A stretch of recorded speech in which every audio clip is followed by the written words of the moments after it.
Did we do well, my darling girls? Did we really do well?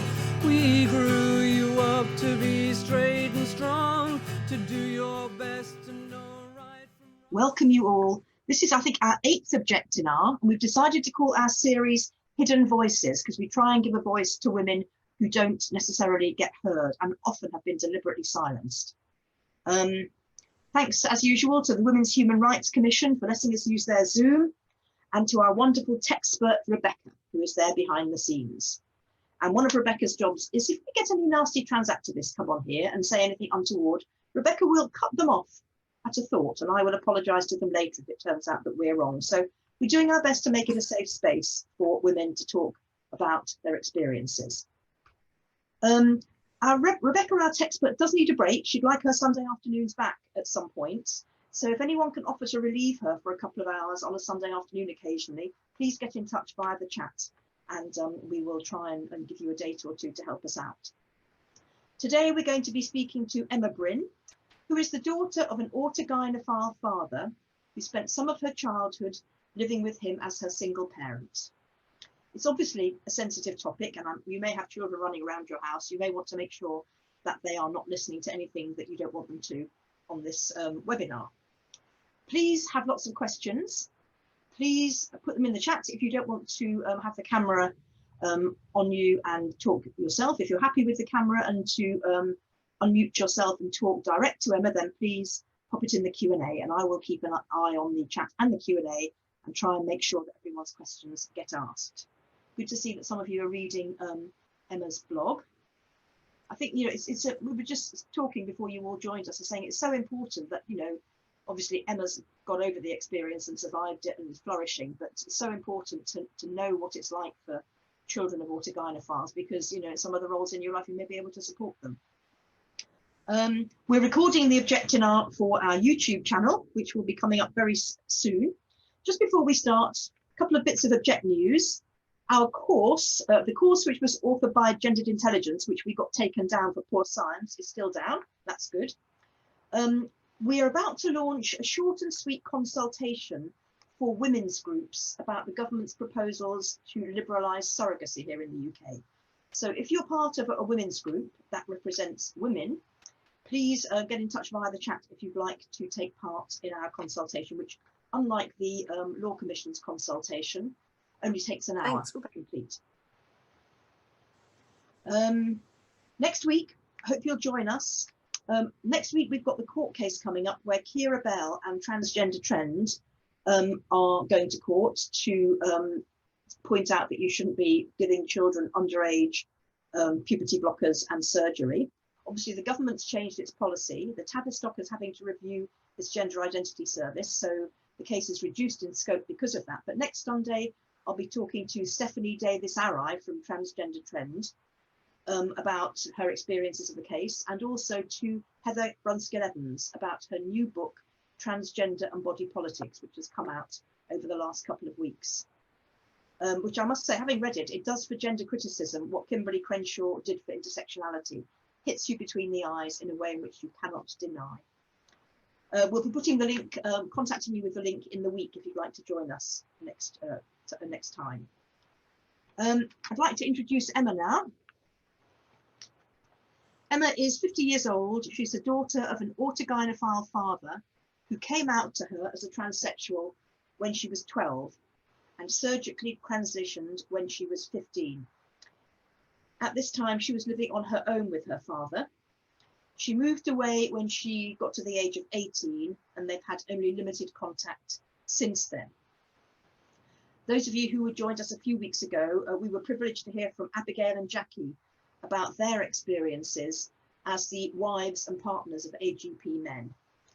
Today, we're very grateful that Emma, the daughter of an autogynephile man, is able to go public about her experiences. Abigail and Jackie told us about the huge burdens of coping with AGP behaviour, and we must bear in mind that although vulnerable, they were adult women.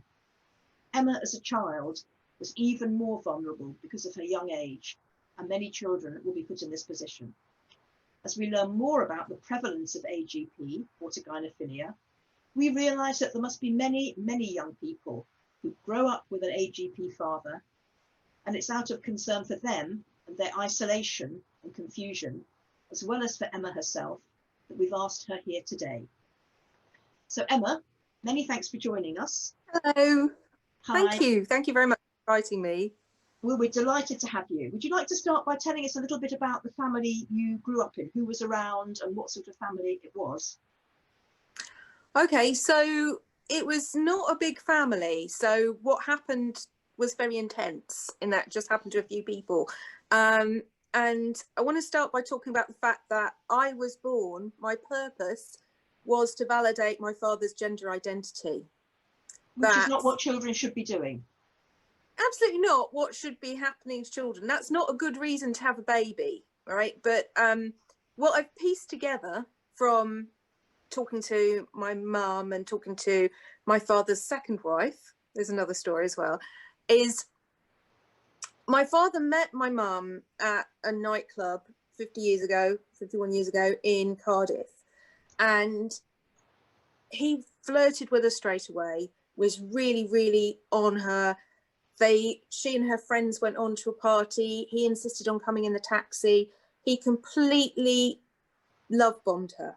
Right. Absolutely love bombed her. Within a couple of months, she was pregnant. His family were Catholic, so they had to marry.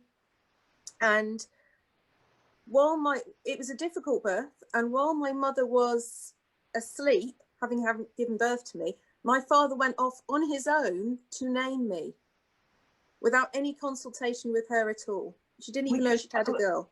Which was part of a pattern, wasn't it? Taking control, yeah, doing things his way, right from the start. And also completely relegating my mother to a different, just shunting her aside very much. A different league, I think, is what you're looking for, isn't it? Absolutely. Absolutely. So what I really remember as a kid is not really seeing my mother that much. My father tried very hard to keep us separate. He made her work quite far away, doing a job that had long hours and things like that, so that my father had kind of most of the responsibility for looking after me. And what I realized later was this was his fantasy about being a mother, and an attempt to separate me from my own mother.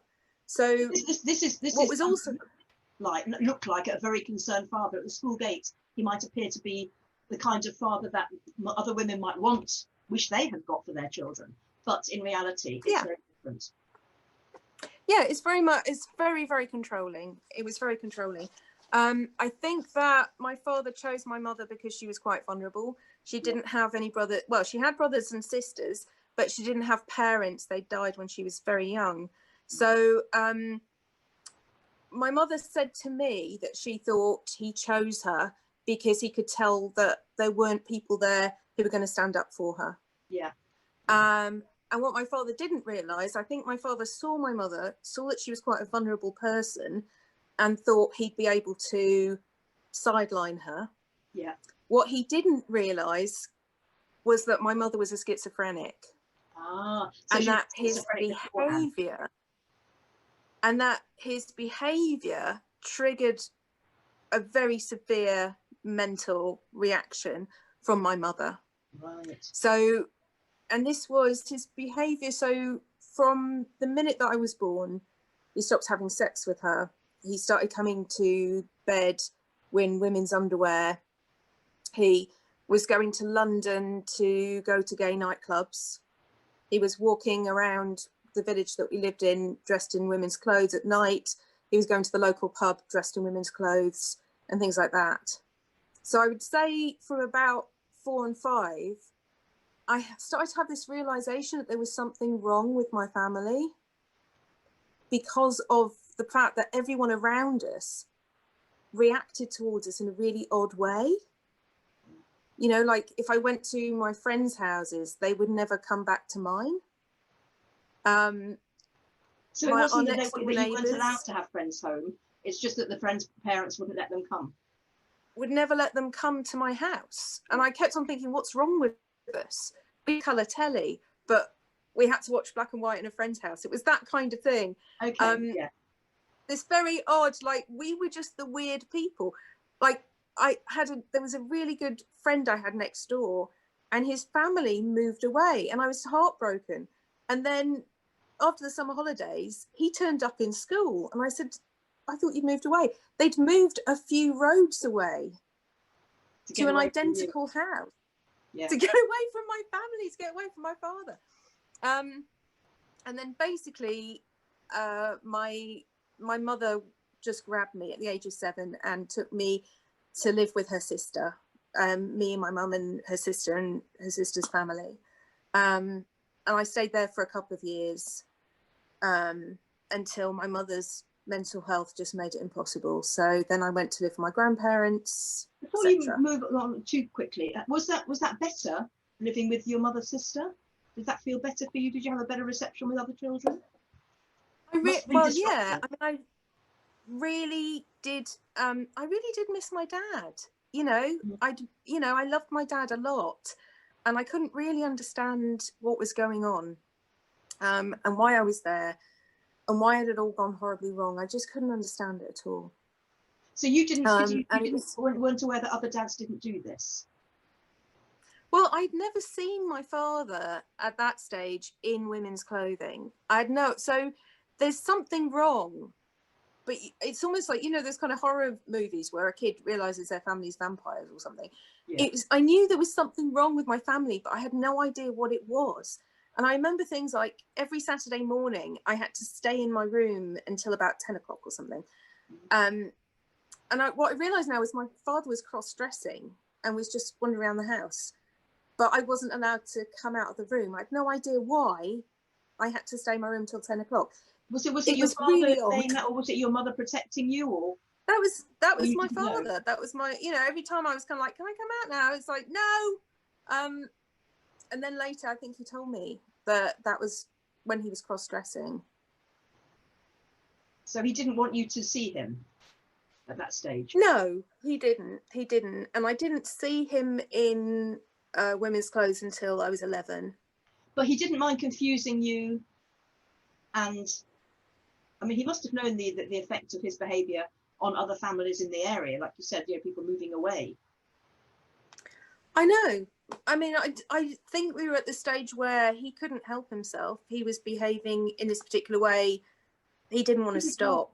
Didn't want to stop. So there's this question of how much of this is under control and not, isn't it? Which is a question that's often asked of men. Well, yeah, I know exactly how much. I mean, I think with autogynephilia as well, like it seems to be very, you know, very, very important to them to do this. You know, you might think some therapy or some antidepressants or something might help, but this, you know, I really don't know, because what I know is I don't think my father really cared about my mother and what the effect was on my mother, right? The last thing on my father's mind was my mother's feelings. But he did. What about you? I don't know. I honestly don't know how we got into that crazy situation. But I do know that I sort of felt this very odd, there was something wrong with me. And because, you know, and it's only kind of looking back that I think, yeah, actually, people were really odd around me, really odd around my family.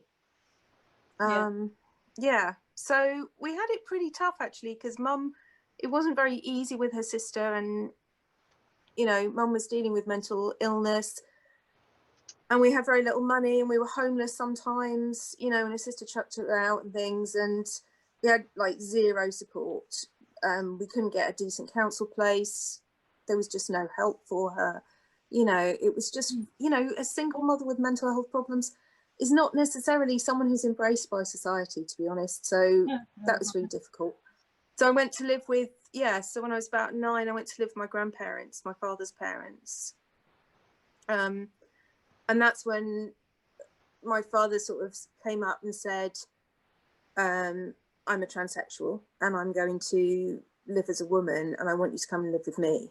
Yeah. So that's what happened. In the meantime, while I was being homeless with my mother, my father had met a woman who just who had just come into some money from an inheritance, and he married her. He love bombed her, and he married her, and he told her that the cross-dressing was something new that had never happened before. And he basically got her pregnant. She miscarried twins and nearly died in the hospital. And he wouldn't visit her in hospital because, I don't know, he didn't care about her. And when she came out of hospital, having lost 2 babies, he said to her, well, you fulfilled your role as a woman, and now I'm going to fulfill mine. Oh my God. So no empathy as to what she'd gone through, carrying twins for 9 months and losing them. Oh, I know. I mean, yeah. It's much more recently I've spoken to her, because I didn't really know her very well. And she described this awful experience of losing these children. And you just got to, you know, even now I sort of think about her nearly bleeding to death in a hospital bed, you know, with the children of someone who couldn't even be bothered to be there. Yeah, I know. It's you know, amazing, and I sort of do want to say that to my father and all the other autogynephiles that I met who are friends of my father, and I'll go into this in more detail, there was never any empathy for women and what women go through. Right. There was no kind of understanding of the messiness of the heartbreak of these kinds of things. You know, that women were really just something that you left because you were going on to something more exciting. Yeah. So it's totally, we were talking about this, it's women as a living object to fulfill your needs, instrumentalizing woman. I have a gap in my life so that I can fulfill my sexual fetish, which involves appearing like a good mother and dressing like a woman. I need a woman who cannot fight back, will not assert herself, that I can use to get a child, to play my role, and then dispose of her when necessary and find another one. Is that the sort of thing that, am I exaggerating? Yeah, that is spot on. Absolutely, that experience. So it's woman as tool, isn't it? Really, woman as what was it? You've got a support object. Woman as support object. Yeah, we're the support humans. We're just here to facilitate whatever they want. Like a living robot. And here, you know, I know, and you know, I'm both the women that he married went on to have other partners and went on to have a life. But of course, as the child of a transitioner, you don't divorce your dad, right? You're still, you know, kind of attached to them in some ways. And particularly for me, because I think probably very unusual at the time, went to live with my father. Did you meet any other transition AGPs who'd got daughters living with them? Were you the only one? Not that I know of. I mean, I think there were families and things. I mean, I'm just not sure that there was anyone else who was living alone with a father. Yeah. And this was the time when... I can just stop you a minute, because Afsana Aziz says, quoting the words that your father said, you know, you fulfilled your destiny as a woman. She's saying, could you please clarify by what he meant by, now I'm going to fulfill my destiny? I'm still not quite sure what he really meant by that, because he couldn't get pregnant, you know, but I think he seemed to be saying, I'm now going to go and be a woman. Yeah, which is, he'd been trying and he's meant to be a woman. Terms, as with a woman having children, producing more human beings in the world, he thinks his act as a woman is of an equal importance to that, which is the ancient Greeks. I know, hubris, wouldn't they? Yes, exactly, the hubris of saying that to a woman who's just miscarried. I know. It's quite remarkable. Yeah, isn't it? Yes. Yes, absolutely. It's an incredible thing to do. The cruelty of it, I still find astounding. And it's such casual cruelty, isn't it? It's cruelty without even noticing that it's cruelty. It's complete disregard. So it's not just about what it is, the degree of it. It's a very high degree of cruelty. And I do think that we tend to get distracted by the dressing up aspect of this. These are men who have, not only do they have no empathy, they're in a position to damage women. You know, he triggered your mother's schizophrenia. he caused this woman to have twins which she miscarried, and indeed, you know, it's a very high degree of cruelty. It's not one to be sort of brushed aside with, oh, he liked dressing up. Oh, he liked dressing up is really, you know, a mere detail compared to how these men are prepared, and actually not just are prepared to treat women, but go out and target women to be treated. Yeah, absolutely. So I think this is where this is good, because I think it's quite important to think about why we're talking about it as autogynephilia. So this isn't just a guy who wears his girlfriend's knickers, right? This is, you know, when Ray Blanchard has this typography of transsexualism, and he said, okay, well, there's a homosexual who wrote about this. He's the person who tried to put a name to this particular set of behaviours. You know, he said, okay, well, there seem to be the homosexual transsexuals, and then there are the autogynephilic transsexuals. So this is why are otherwise masculine heterosexual men suddenly deciding that they're women. And so Blanchard suggests, so this is his theory, is that as boys, they put on women's clothes for a sexual satisfaction, and then they masturbate looking at themselves in the mirror. And in that process,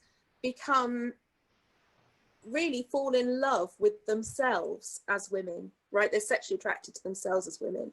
So first and foremost, every single one of my father's friends, every autogynephile ever met, it's about the clothes. No matter, you know, what they say to you, it's the clothes.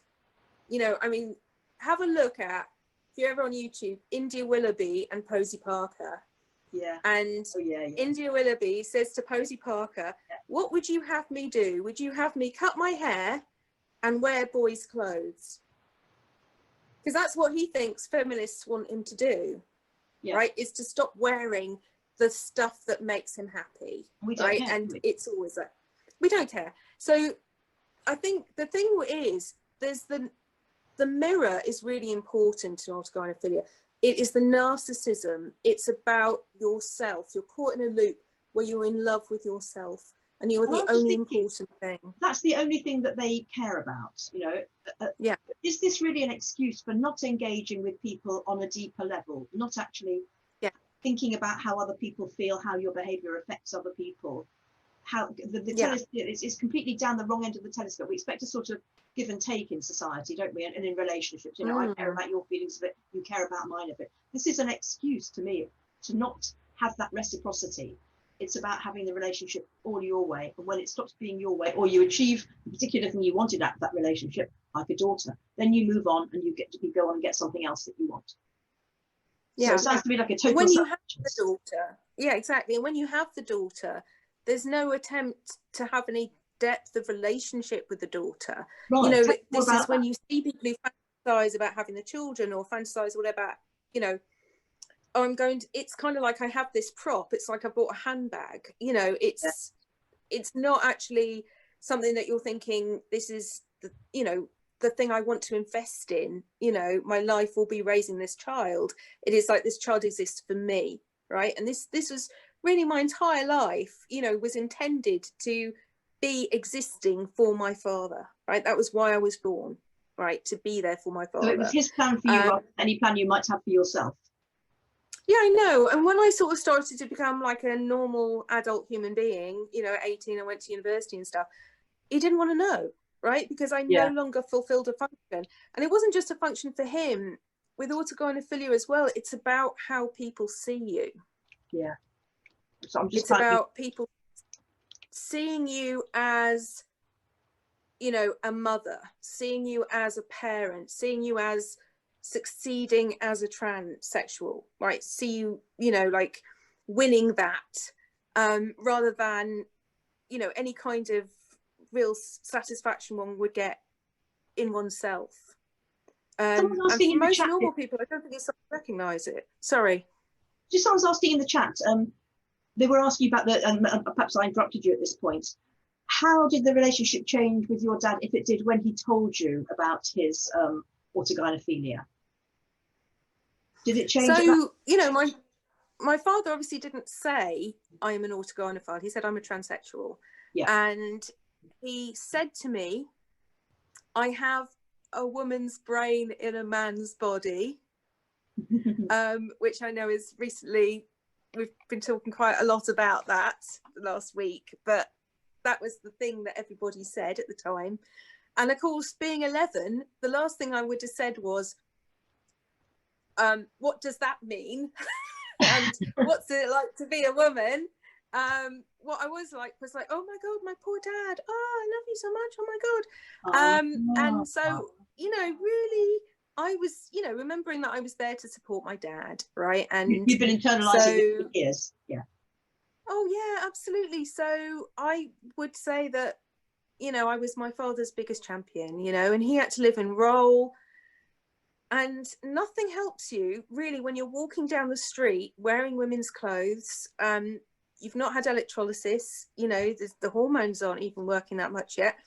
And you're standing next to a child, because people are going to just see a woman and a kid. They're not going to be looking at that person in the way that they would if they didn't have a child with them. Yeah. And one of my functions, certainly with some of my father's friends who didn't pass very well, was to be a kind of beard, where if you're walking down the road with a teenage girl, people aren't going to think, That's you know, anything of it really. Yeah, you know, people never really look very hard. No, we're invisible, aren't we? We know that.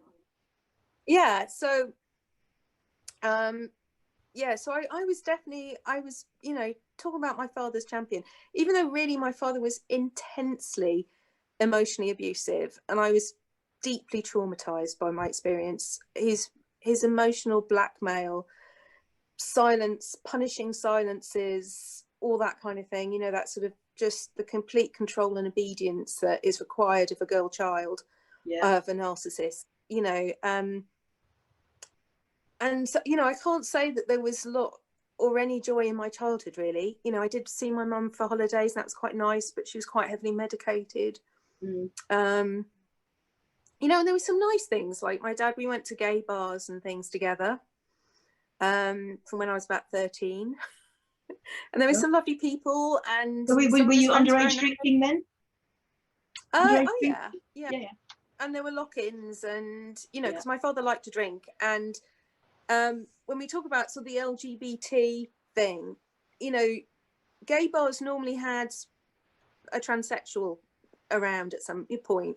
You know, they'd come in and then they disappear when they started to pass a bit more. But it was a place that they could go and be accepted, you know.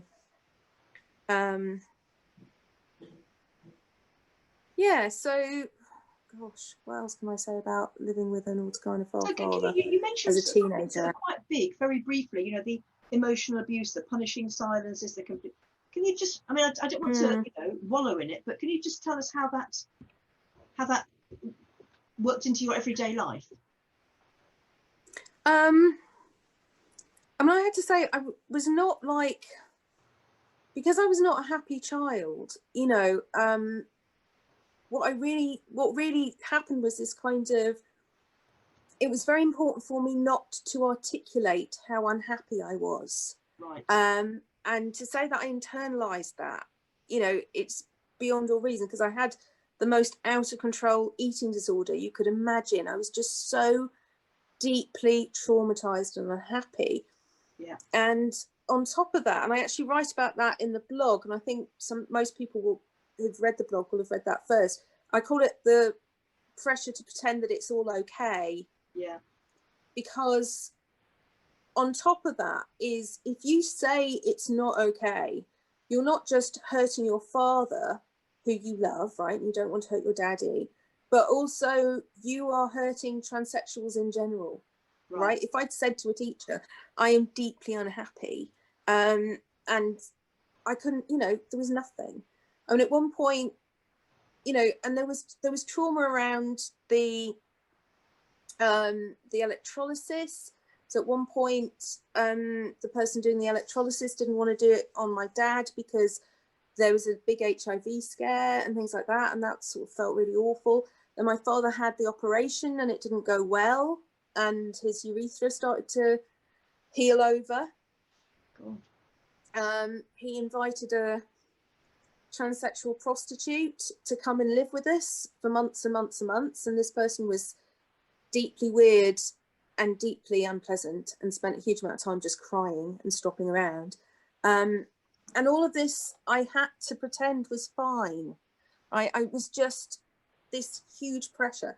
And so if I showed any kind of unhappiness at all, then, you know, woe betide me, but in a very, very passive aggressive way, just, punishing silences. And then because I had the eating disorder, there were lots of comments about how fat I was, how unattractive I was, how, he said to me, no man will ever want to have sex with you because of how you look. There was that kind of thing, you know, and at the time I was like, yeah, great. Because, you know, you're eating really to, you know, to put a barrier up around you, you know, but, you know, so, yeah, I don't know. I hope I've articulated that. It's difficult now because I sort of feel like I'm over it, I'm fine. But in a sense, it has affected my whole life in terms of who I trust and, you know, not that open about it, I suppose. No, what is would be difficult to me, wouldn't it? And all those long years of forming the habit of not speaking up and not saying how you felt and not. I mean, somebody's asked in the chat, you know, when you got to school and were older, did you make friends that you were able to confide in? No. Or did the habit of not people bringing people back to the house continue? Exactly. Well, when I moved in with my father, one of the problems was we never sat down and said, what are you going to say, Emma, at school? So I just had to make stuff up, you know, but obviously no one could come to my house. Yeah. Like we had like, I was doing German O-level, the pre-GCSEs, and we were supposed to have, you know, a student come to our house and, you know, we would go and stay with them in Germany. And I couldn't host anybody in my house. You know, I just couldn't talk about my father. And so I think I was always trying to be so vague and so opaque. I just found it very, very difficult. It took me ages to even get people I could talk to. And even then I couldn't share. Yeah. So it was this kind of weird secretive life. Now, you know, I think what you're seeing in the media is there's a lot more openness and people are talking about it and kids are going to school and they're able to have a trans father. And in many ways, maybe that's better. Yeah. It's better, but people realise what it's like for the child emotionally at home. They probably don't, do they? No, I don't think so. I think it's more about pretending that it's okay, you know, and now you get to pretend it's okay with your friends as well, you know, right? You know, and is that better or is that actually worse? Yeah. Oh, I don't know. I do know that really my childhood was like, I talk about it as trauma. You know, obviously there were lots of things that didn't happen to me. You know, in the great female experience of childhood is kind of like you come out of it and you think, well, at least I wasn't raped by my father. You know, or like so you many meet women who've had such awful experiences. You know, I mean, I was at university and one of my first friends at university had been raped by a father. You know, and I just kind of thought, oh my God, you know, in perspective, it wasn't so bad for me. You know, it was awful, but you can always say that, can't you? You know, it was worse for somebody else. Oh yeah, absolutely. That's minimising, isn't it, and dismissing. Yeah. I don't think we want to do that. Somebody's asking. No. I don't know if you can tell us when you first managed to open up to somebody about this. I think I talked to people at university about it, and then sort of over the years, I've been more or less open about it with people. One of the problems about talking about it with sort of random people, say someone at work or you make a new friend, is when do you start talking about how strange your childhood was and how are they likely to believe you, you know? So what really kind of happened was later, I mean, the reason why, did we talk now about why I started the blog or should we talk a little bit more about other things? Okay, so sorry? Yeah, go. Okay, sorry. All right, so how long ago that was when you started the blog? Yes. right. So to cut a long story short, I did various jobs, and when I was about 45, I was diagnosed with endometrial cancer. And I had, if anyone kind of knows about those kind of gynecological cancers, there was quite a brutal surgery, and there was radiotherapy, and there was chemotherapy, and the chemotherapy went wrong, and then I had to have more chemotherapy, and it was just very long. It was like a couple of years of treatment. And so while I was there, I was kind of like on the internet, and I found Kathy Brennan and Magdalene Burns, and, you know, started to read more and things like that.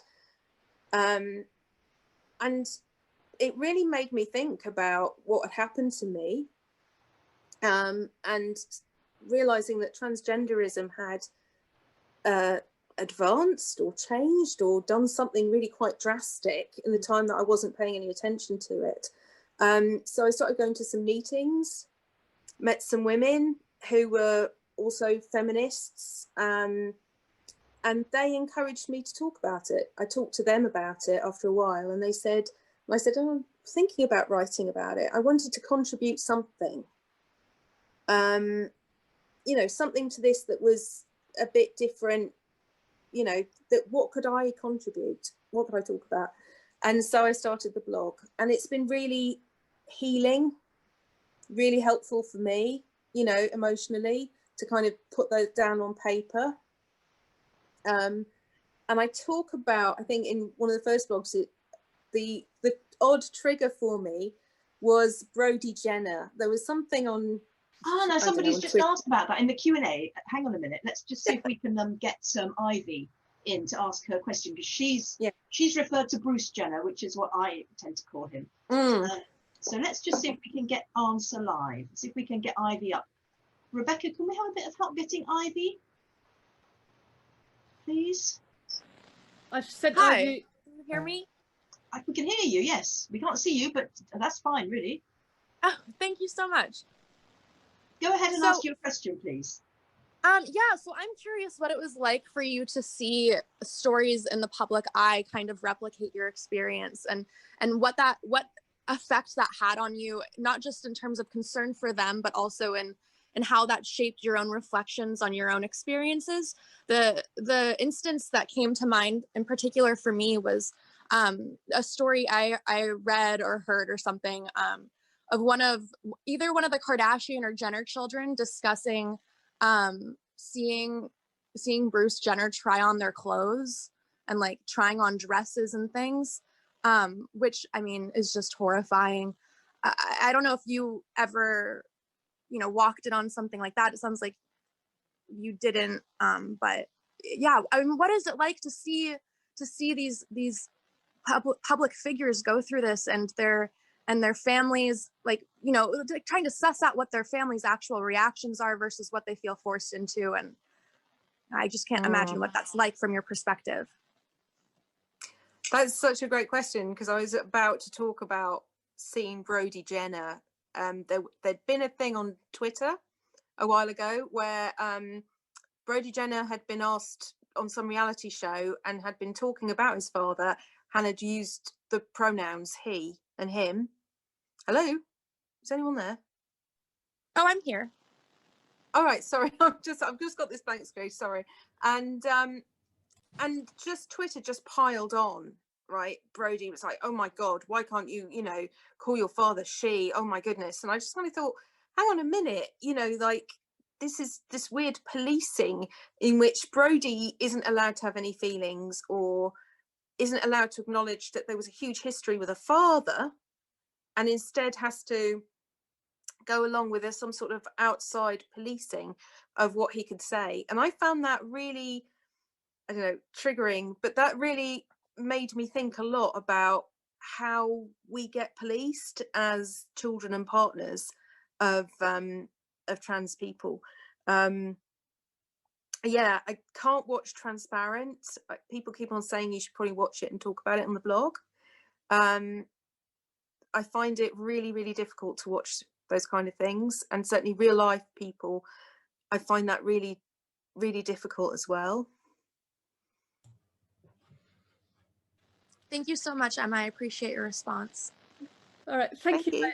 Thank you, Ivy. Can I just say, Janice's internet has just gone down and she's trying to get back to us as soon as possible. Okay. By handy coincidence, we have a couple of women with their hands up, so I'll go to them. We have Kelly Walker first and see if she's there. So Kelly, I'm just pressing the button to ask you to unmute. Hi. Hi there. Hi there. I just, I guess I wanted to know, has your father read your blogs? And if so, have you had any sort of feedback about it? Because I appreciate he's probably quite narcissistic from what you're saying, and everything is about him and his perspective, and, you know, no one else can do anything to displease him. Obviously, he has very limited ability to empathise. Has he read your blogs? So have you had any feedback? No, and you know, I could send the link to my father, I really could, and I've thought about this a lot, but talking to my father, the problem is you'll never, when you have someone that narcissistic, you're never going to connect with them. You know, there's no point in having that conversation. There's no point in saying to my father, I was hurt by your behavior, or you have hurt a lot of people. You know, all he's going to say is, you saying that hurts me. So, you know, I haven't. I don't know. I do have often one or sometimes two conversations a year with my father by text. I suppose I could drop the blog into that sometime, see what he thinks. Do you think I should? I totally understand, because my ex-partner, I suspect, has autogynephile, and it's led to some quite intense mental health problems. So it has turned back on that. But both my ex-partners have been quite narcissistic, and actually there is very little point in having that conversation with them. They only are able really to see things from their perspective, and they have very little empathy and sympathy for anyone else. And I agree, he would probably turn it around on you and make it all about him. So I feel you should do what causes you the least pain in your life and concentrate on your own recovery. Thank you. I mean, there is a sort of thing where you sort of think, how much more of my emotional energy do I have to give to make my father happy or deal with my father's emotions, you know? And you have that with partners as well, don't you, where you just, you know, enough. Yeah, I agree, and I think you've been exceptionally brave to share this. And I have worked with children in a similar situation who is actually, you can see it's destroyed them, and they've been pushed away from them as well. So you know, this is something for me that was really important, to think about the impact on children, because it isn't all about parents. We put the child at the centre now of children's services and of child protection and safeguarding. So actually, if a parent is damaging their child more because of their own needs, then that's not fair for the child. I think that's such a good point. And, you know, something that I wanted to talk about were things that we're seeing in the media like this. Can you see that? Yeah. You know, these kind of parents. Yes. This is what I'm seeing a huge amount now. The dad who wants to go to a bra fitting with his daughter, where they both get fitted for bras. I know you've seen that story. You know, the GameStop mom guy who's taking semi-naked pictures with his son, you know, with his drugs around and fetish paraphernalia around and things like that. And it just feels like these children are props. Look at you know, when I look at this one, I just think, look at the closed mouth smile on that girl, and tell me that there's joy in her life. You know, what is happening to, you know, the media and the way that children are presented within their father's freak show. And no one seems to be able to say that's wrong without getting policed. Yeah, I agree. And working in children's social care, it's a concern for me. And in true narcissistic, in the true narcissistic sense, that child is an extension of them, as is a partner. Yeah, absolutely. You know, and Yeah. they are used and utilised for their own gratification. Yeah. So if you're there, if your parents are leaning on you for emotional support, I think that is like, I think the NSPCC has that on their website, like that is abusive, that is wrong. And yet, because we have this sort of trans Teflon where everything trans is okay, it just feels like we're not able to say that or articulate that for those children, because those children aren't at the centre of that story. The story is the brave and stunning man who's had huge breasts.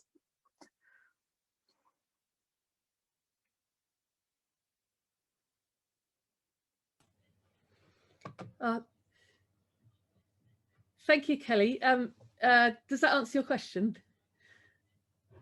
Yes, thank you. Thank you, Kelly. That was Thank you. Thank you so much. We also have Patricia, excuse me if I'm saying your name wrong, Patricia Susial waiting. I'm going to click allow to talk to see if it will go to you. Patricia? Yeah, hi there. Hi. Hi. Thank you so much for opening this space, and thank you, Emma, for speaking out. Thank you. It's really awesome. I have several questions I would like to recover. Let's say, excuse me, my English is not my mother tongue. Not a problem. Okay. Georgia and Keen on the chat were just noticing that at least your father came out as that person when you were entering puberty or having changes on your body, maybe your period, etc. And I thought also about that. I think it's a really good point. And we were wondering if that has something to do with your father's transitioning. And also 2 questions from Janelle, who are key in this. One is, did your father live girlhood through your female experience? And did your father try to hijack your girlhood? That's the first set of questions. And then on one of my own are, well, from trans widows, they are speaking out as well, and they are writing, they have a blog. And through their experiences, we can systematize at least one key point or one key issue regarding those men, which is that most all of them were heavily obsessed, let's say, with porn. They were porn addicts. I was just wondering if your father, or if you know your father was into porn, trans porn or very hardcore porn. Those are the main issues those trans widows are speaking out regarding their male partners. And the third question is, are you organizing with other child of transitioners so that you can have a political voice regarding politics, and to be heard on the parliament, on the media, and so on and so forth? Because I think it's key here. Thank you so much. Okay. Emma. Okay, thank you. All right, so oh my goodness, that was quite a lot of questions. First of all, I don't think that my father was heavily influenced by pornography. When we lived together, he had things like the Beaumont Society newsletter, which had some sissy porn in, if you're familiar with sissy porn, which is you know, men being made to wear maids' uniforms or outfits or something. And my father said that he got the newsletter, I don't know, for the news, and wasn't particularly into sissy things. And I don't think he was particularly into porn, but I am aware of that being quite a big thing in a lot of transitioners, and particularly now I think the prevalence of porn on the internet seems to have definitely fueled a huge amount of transition and autogynephilia, because we're seeing you know, there were nowhere near this number of autogynephiles when when I was 11, right? I mean, what has happened certainly seems to have sprung from that. Now, you asked as well about, am I organising with other children and transitioners? Some people have got in touch.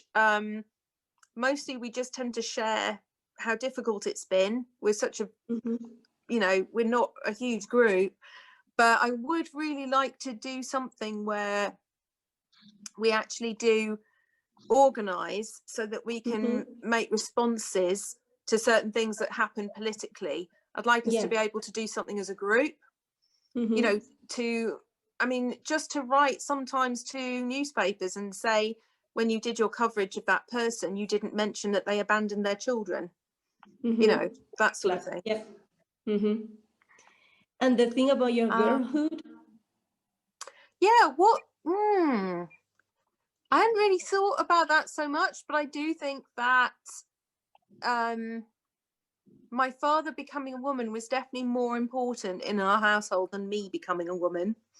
And yeah, I don't know. I do know that really I was like the least important person, and I think that didn't help me become an adult human female. I became very disassociated from my body, I think. I don't know if that helps. Well, I hug you. Thank you. Thank you. Thank you very much. That's really good. You can silence me now. You can silence me. Never.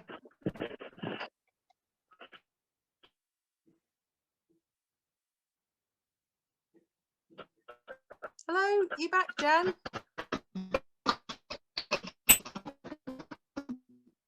Can't hear anything.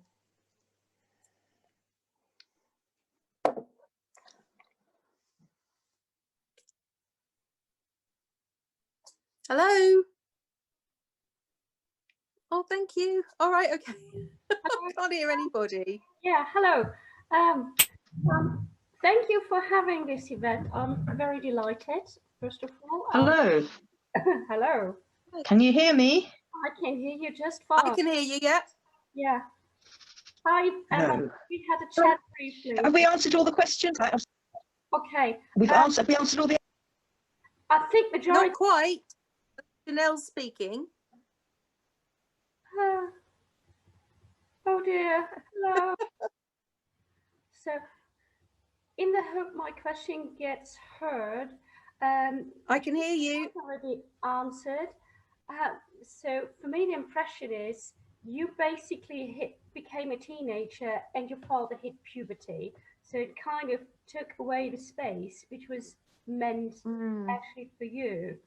So yeah, that's my impression. And then you kind of build a physical wall against that to protect you. Yeah, absolutely. Eating disorder. So yeah, it is taking your space in that moment. At least that's how it comes across from here. Yeah, and I think having an eating disorder felt shameful, but in reality it was survival, you know, and thank goodness for feminism and fat as a feminist issue for helping me understand that women will do things like that to help themselves, that it's a way of, you know, supporting yourself when there is no other support. Yeah, and it kind of got all the attention to the shiny, glittery father. Yeah, who is this, you know, big, charismatic, throwing himself around, lots of people admiring the struggle, you know, and I just kind of, you know, just kind of sat there as his support person. There's not a lot of space for the child in this, you know, and you see that in lots of accounts from trans widows.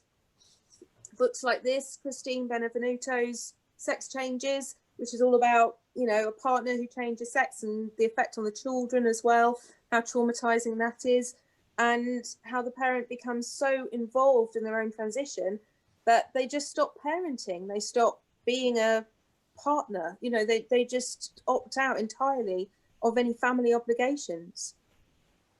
Well, thank you. That kind of answers my questions.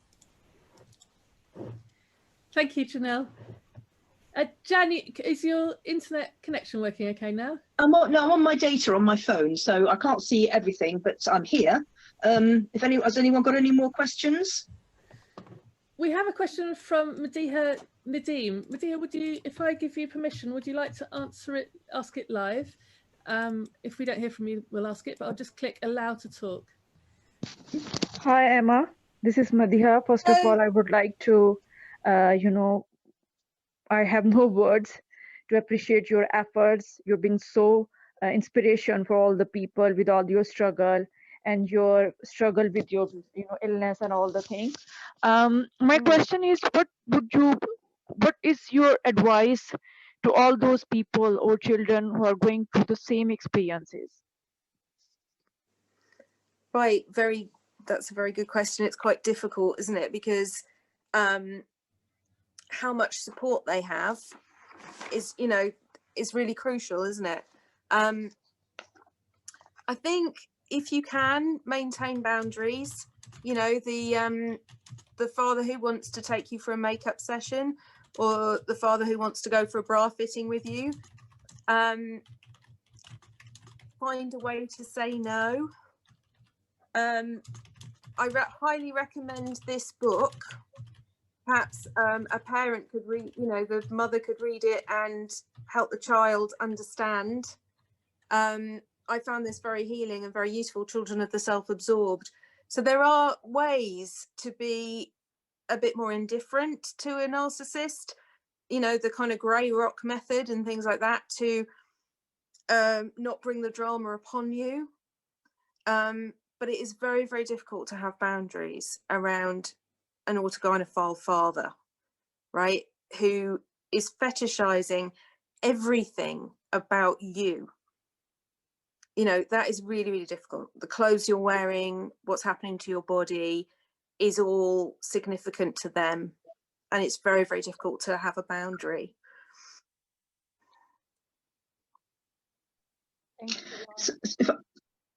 Can I just, someone else has just asked, do you think that the children of autogynephiles should be taken into care? Well, I do think when I look at something like this, and I look at something like this, I think we should at least have some social workers going around and talking to the people involved. I think a social worker should have visited our house. I really do. I think there should have been something there to stop what was going on. And my father was very middle class and able to talk his way out of things. We had a psychiatrist who came to kind of study us at one point, but somebody should have seen how traumatized I was. Somebody should have just been able to help. Yeah, I don't know, but I do think that we've normalized the autogynephile parent, haven't we? Increasingly so. And I would like to talk about this a little bit and talk about the grooming that we're seeing now for the children of autogynephiles. Now, this book, Nothing Ever Happens Here, by Sarah Hager-Holt, is written by someone who works for Stonewall. And if you're international, you might know Stonewall is basically one of the biggest pro-trans organisations in the United Kingdom. And while she was interviewing some families with trans parents, she decided that she was going to write a fiction book. And in this book, there is a little girl who is just coming into puberty called Izzy, and her father starts to transition. And how Izzy copes with this is by becoming her father's greatest ally. the mother completely disappears and just says things like, love is love, I'm staying with your dad. And in the sort of the crucial part of this, Izzy's father goes on television to talk about child transitioners and how they should be supported.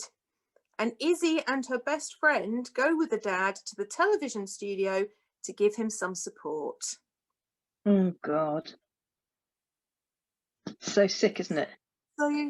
So if the 11-year-old me had gone into a library, this is what I would have found, which was basically just backing up the whole idea that I would be there to, my entire existence is to support my father. And this is, I call this grooming, and I've written about it on the blog. I think it's absolutely disgraceful. There's also what they would call it in the parenting trade is a parentified child. The child is forced to be the parent. Yeah. Because of the parents' needs, our emotional needs are seen as greater. So you were obviously clearly from a very early age a parentified child, which is a form of abuse, of course. Yeah. It's often unintentional, and people can learn how to do better and move away from it, but they won't learn if their minds aren't open. Yeah, I mean, I didn't mind so much with my mother, who was a schizophrenic, right? I mean, you know, there were things that my mother wasn't able to provide, and that I understood. But my father, really, you know, this felt like it was a personal thing. He was a narcissist. He had no empathy, and thus everyone around him was there to be used for some purpose. Yeah, that's grooming. Thank you, Kelly.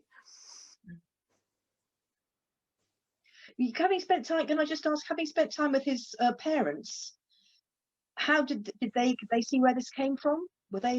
How did they feel about it, and how about your position? They were so confused and mortified as well, particularly my grandmother, who's a Catholic. I'm sure there may have been issues there as to why my father was the autogynephile that might have been rooted in his childhood. I think one of the things is, a lot of the time, you notice when we're talking about these things, we're sort of expected to psychoanalyze parents and partners. Where did it come from, you know, etc. We're, you know, somehow we have to research it all and things like that. No, I'm not suggesting that. I don't know where it comes from. No, I mean, but it was very, very difficult for them. They were so humiliated by it, and they asked him not to come and visit them, you know, in women's clothes. You know, it was too much for them, really. I think my grandmother stopped going to church for a long time because she was so upset, things like that. It was hard for them.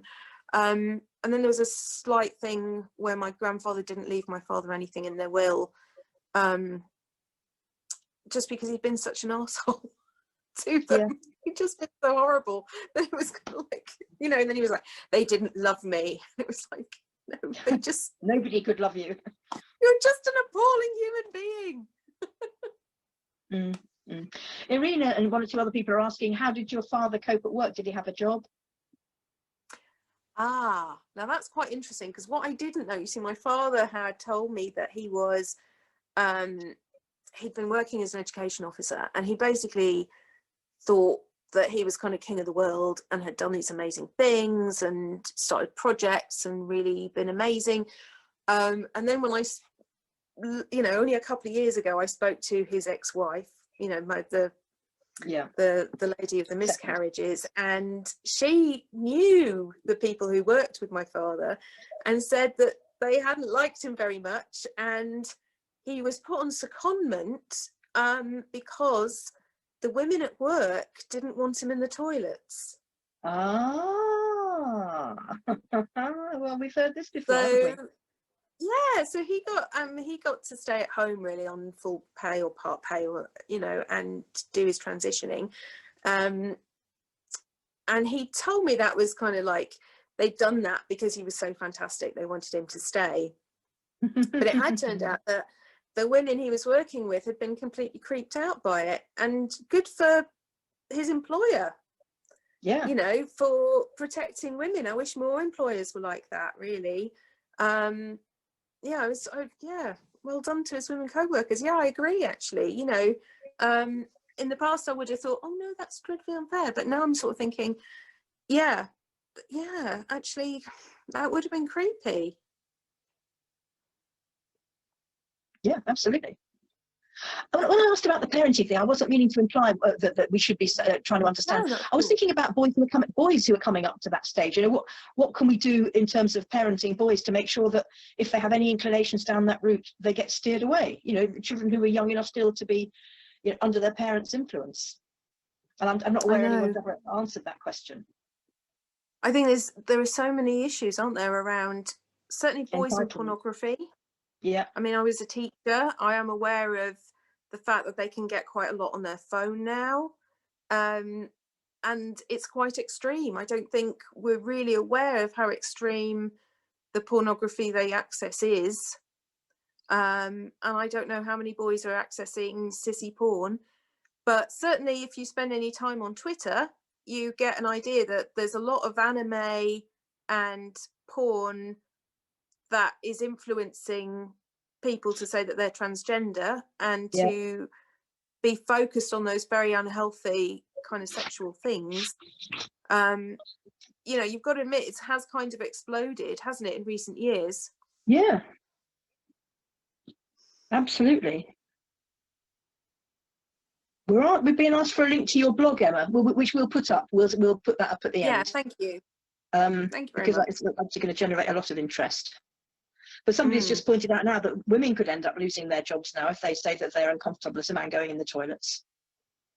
Yes, absolutely. And it's so interesting how, you know, my father was one of such a tiny, tiny group of people. They communicated via a little newsletter. You know, he had a few transsexual friends who came. They were all on this journey that involved electrolysis and surgery and passing. Yeah. But now if you listen to trans writers like Juno Roche, they're saying none of that is necessary. And for the heterosexual autogynephile, what they really want to do now is keep the genitals and have facial feminization and have breast surgery. And that is the new transsexual. So I think when you look at, say, Ray Blanchard's research, this all needs to be updated. I don't think autogynephilia has been debunked, as people like Julia Serrano want to say. I think there's just a lot more to write about autogynephilia. And there's a lot more research to do. And the number of times now that I've talked about autogynephilia and somebody says to me, autogynephilia has been debunked, so we can't talk about it. And I think one of the problems that we have as women, certainly as partners and children of transsexuals, autogynephiles, is we need the language to be able to talk about our experiences. Yes, exactly. You know, I can't just say my dad was trans. Oh, am I still there? Can you still hear me? Yeah, I've lost you. Yeah, but you're back. Oh, good. I'm back. Yeah, I think that's why I think it's very important to just move away from the label. It's not about the dressing. It doesn't really matter what the distraction is. The fact is they are incredibly cruel, selfish, narcissistic men who instrumentalize women in ways that other men don't. It's, you know, and I think it's very important to reframe that. We've got a few more questions. It's a whole set of behaviours. Yeah. Yeah, and there's a pattern. And I think you made the other point as well, that transsexuals, autogynephiles, transgender, there's a lot of common ground, and we can spend out, it's a bit like trying to classify apples into varieties. They're all apples, you know, they're all for eating. These are all men who prey on women and children. Yeah. And you can spend all your time looking at some relevant aspects. Yeah. How many times now I have been policed? I mean, really, the most awful, violent reactions to say, using words like autogynephilia, for using male pronouns for my father, you know, for using male pronouns in general. The amount of policing there is of women using this language, it's so huge, and it's just so nasty and toxic. And it leaves you, if you succumb to it, it leaves you with no language to describe your experience. Yeah. It would be nice to work towards a new definition, wouldn't it, of these things, and say this is it. And I think the autogynephilia would be a small footnote at the end. And by the way, the excuse they use for all this is that they like dressing up. But we seem to have fetishized men's sexuality as a society so much that if your penis wants something, your penis has to have it, which obviously absolutely. we don't agree with. Yeah. So we've got a few good questions coming up here. We've got Layla asking, was your father ever asked to leave the family home? We've got Rosie Scott with her hand up to ask a question. Be nice to bring her in. We've got somebody asking, who was it that debunked autogynephilia, because we don't all know. So were you ever asked to leave the family home, Emma? What, me? Sorry, not you. Was your father asked to leave? No, I mean, my mother ran away from my father, Yeah. right? Which was, I think, probably the most remarkable part of rebellion of someone who had been pushed to her furthest limit. And the admiration that I have for my mother in doing that is just, it's amazing. You know, I think she's been amazing and what she's fought, really, what he did to her, and then blamed her for, you know, awful. But so no, there was no family home really for him to leave, you know. Fine. And somebody else is asking, if you'd been offered the chance to go to a foster home, do you think you would have gone? Obviously it's hypothetical. Yes, I think so. Yeah. Possibly. Yeah. Possibly. Well, obviously. I mean, really, possibly. yeah. I mean, I just, you know, I don't know. I mean, maybe it was the devil, you know, or something like that. But a stable place where, you know, would have been really nice. You know, in retrospect, there were lots of things I think, oh, it would have been so much nicer if I had a different, you know, experience. Yeah, of course. She must have missed out on a lot. Rebecca, can we get Rosie Scott in to ask her question? Do you think? Sure. I've just unmuted you. Are you there? Hello. Yes, Hello. I just wanted to ask. I appreciate that obviously you're not very close with your father anymore, but I just wanted to know if you know if he's involved with sort of modern trans activism at all, or if, you know, what he thinks of it now. You know, like, do you think this sort of thing is what he'd have been pushing for all along? You know, or if you've ever even, you know, seen him come up in various other terpy activities. Do you want to answer I am that, intrigued myself. I am absolutely intrigued. That is the only thing that I'd want to ask my father is, what do you think of modern trans activism? Because it was so not what they were doing, what he was doing in the 80s, what his transsexual friends were doing, because transsexuality then was about disappearing. You know, it was about passing and just kind of infiltrating, right? You know, just so I don't know. I think the father that I knew in the 1980s would be appalled by the, you know, the trans activists today, I think. But I think as well, there's kind of an issue that I'd like to raise, which I think is kind of the next step when you're a child of a transitioner in terms of where it usually ends up. And I'm going to wave something here, which is an article by a transsexual called Anne Lawrence, and it's called Shame and Narcissistic Rage in Autogynephilic Transsexualism. Yeah.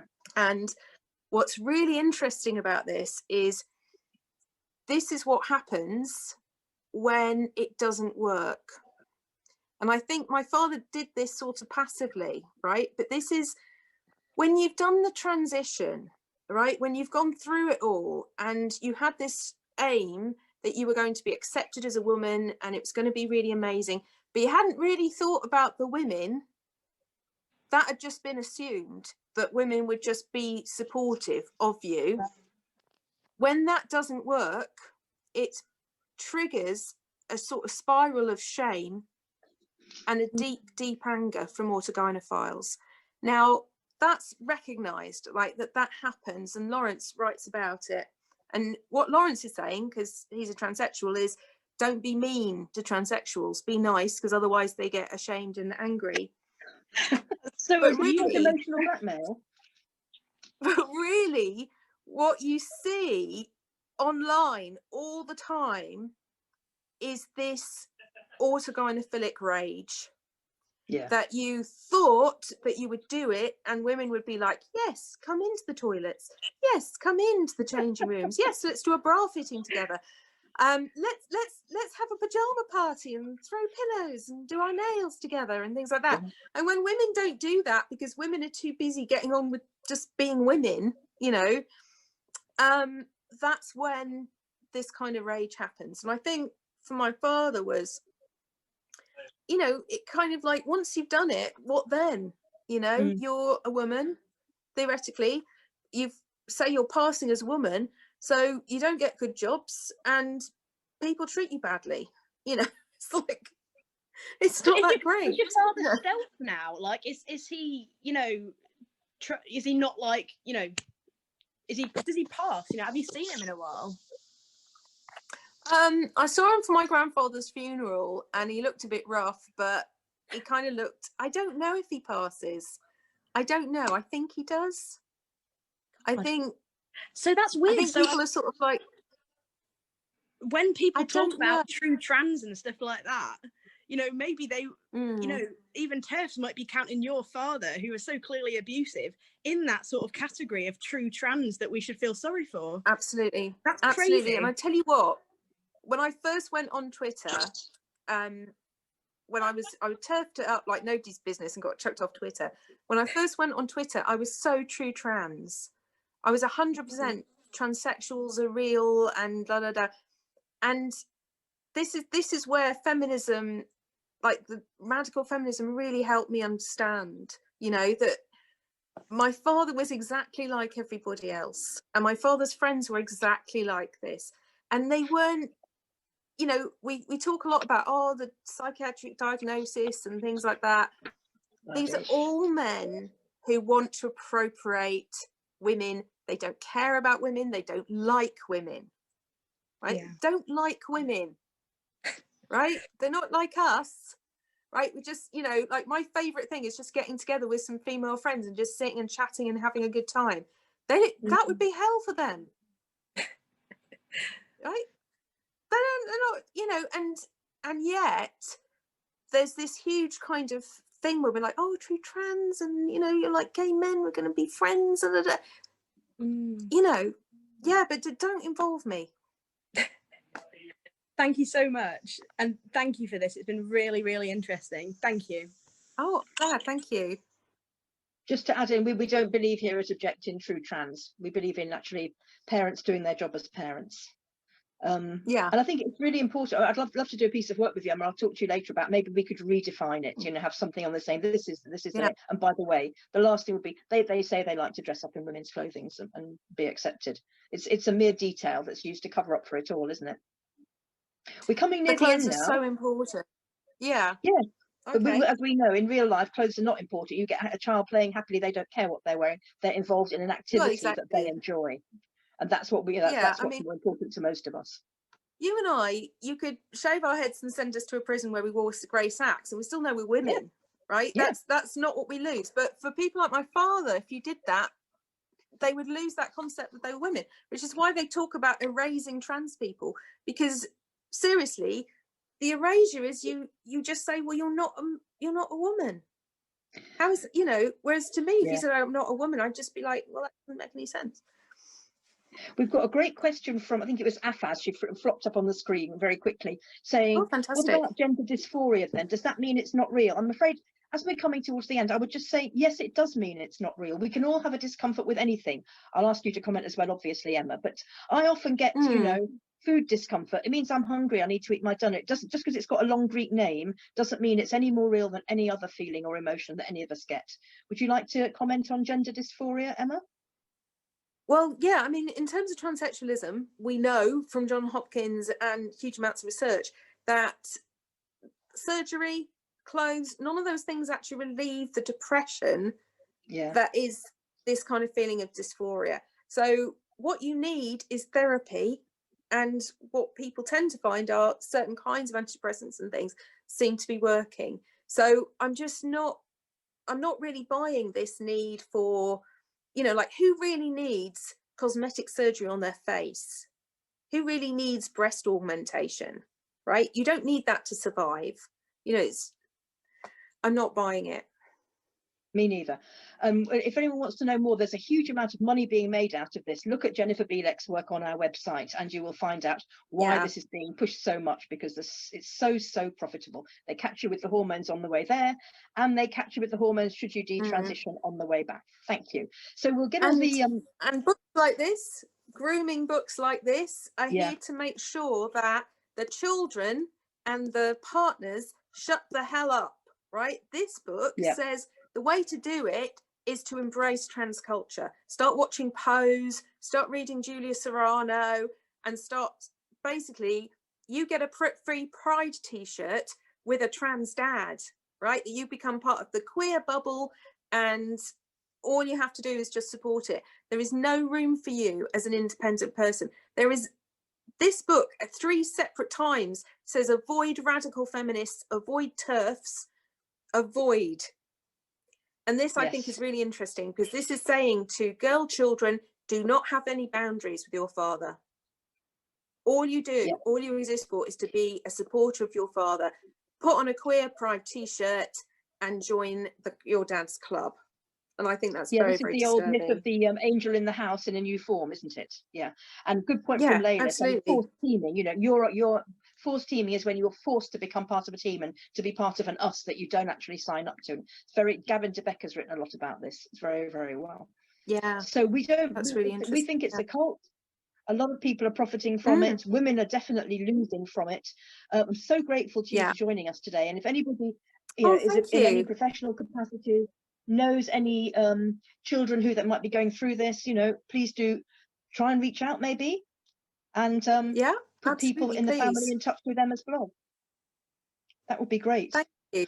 I think we have to end now because the Women Human Rights Commission want their Zoom back, but there's still so much interest. I think we'll probably invite you back another time, because obviously things are moving very fast politically with transgenderism at the moment, and it would have been, we would hoped we'd have some time to discuss that. There was more we wanted to talk about, actually, about surrogacy and uterus transplants and all kinds of things. But it's been really, really good. Thank you so much. Glad you've thank you enjoyed for it. your support. We'll get in touch and do a bit of work together. And I hope you have found it supportive, because you know, all those years you didn't have it, so I think you need to know it's there for you now. So we're very, very grateful to you for being so open and honest and answering all the questions. We'll be sending you a link over the next week, folks, to our one. It's going to be another very interesting webinar next week with Stephanie Davis-Arai talking about the court case, and with Heather Brunskill-Evans talking about her new book. They're friends, by the way, so it'll be sort of the Heather and Stephanie show. We'll let them, a bit like when we had the two people who'd survived prostitution. They were feeding off each other and you know, chatting together. It'll be a bit like that. So I hope you'll join us for next week. We'll be sending out a link because there's a different Zoom this week, so the link will be sent out in the week. And we'll hope to talk to you all next Sunday. Thank you very, very much for joining us today, all of you. Thank you. Bye-bye. Did we do well, my darling girls? Did we really do well? We grew you up to be straight and strong, to do your best to know right from wrong. But we grew you in this awful world, a world that's hard and tough for girls. And part of your strength was to take it and make it okay. But it's not okay, my darling girls, in this fucked up, muddled up, mixed up world.